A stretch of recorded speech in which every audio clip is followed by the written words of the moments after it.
Mavericks owner Mark Cuban was interviewed on ESPN's Outside the Lines yesterday, where he was asked about players kneeling. If they were taking a knee and they were being respectful, I'd be proud of them. Hopefully, I join them, because I think we've learned a lot since 2017. I think we've evolved as a country, and this is really a unique point in time where we can grow as a society, we can grow as a country, and become far more inclusive and become far more aware of the challenges that minority communities go through. And so, I'll stand in unison with our players, whatever they choose to do.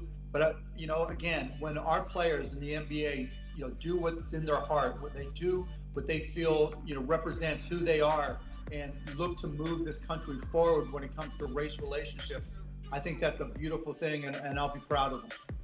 You're the owner. You either do, or you either will, or you won't. What do you mean you hope to? What are you hoping for? I mean, I don't understand that. And I think that's a bit convoluted as far as I'm concerned. That's not as direct as I know Mark Cuban to be. It just went down, y'all. In the NBA, the Dallas Mavericks have become the first team to say, you know what? We off that. We ain't gonna play the national anthem before the game anymore. We off that. I know that's gonna make a lot of people upset. Like, we no longer gonna support the NBA. We no longer gonna support the Dallas Mavericks. We no longer gonna watch Shark Tank because Mark Cuban is the owner of the Mavericks. I get it.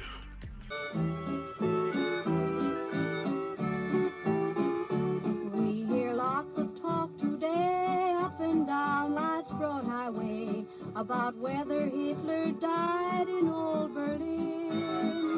Here's one thing I'm telling you, you can bet your life is true. If we forget our boys, then Hitler lives again. Make sure that we're making America great every day in every way. And the best way to do that is to stop talking about discrimination and start talking about the nation. We're coming together as a people in spite of what you say.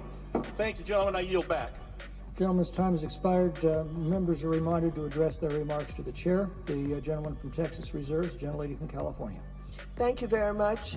The gentleman, Mr. Kelly, please do not leave. Because I want you to know that I am more offended as an African-American woman than you will ever be. And this business about making America great again, it is your president that's dividing this country. And don't talk to me about the fact that we don't understand what happens on the automobile. No, I will not yield. No, I will not yield. Okay. Don't tell me that we don't understand. That's the attitude that's been given toward women time and time again. The gentlelady will suspend. The chair wishes to remind all members that they are to address their remarks to the chair. Gentlelady will continue. The chair, but don't stop me in the middle when you didn't stop him in the middle. And so I shall continue. Don't you dare talk to me like that and think that somehow women don't understand what goes on the floor of automobile dealers. Minded to direct her remarks to the chair.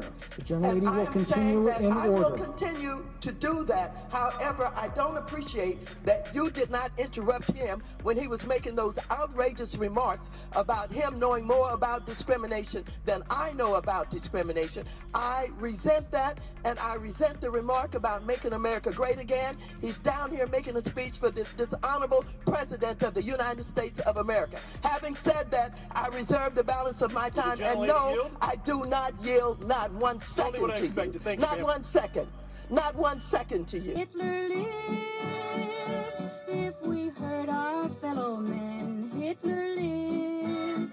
If we forget those who fought where heroes died, that our flag might float on high. If we forget, Hitler lives, Hitler lives. Why are people so hung up on anthems, flags, and pledges?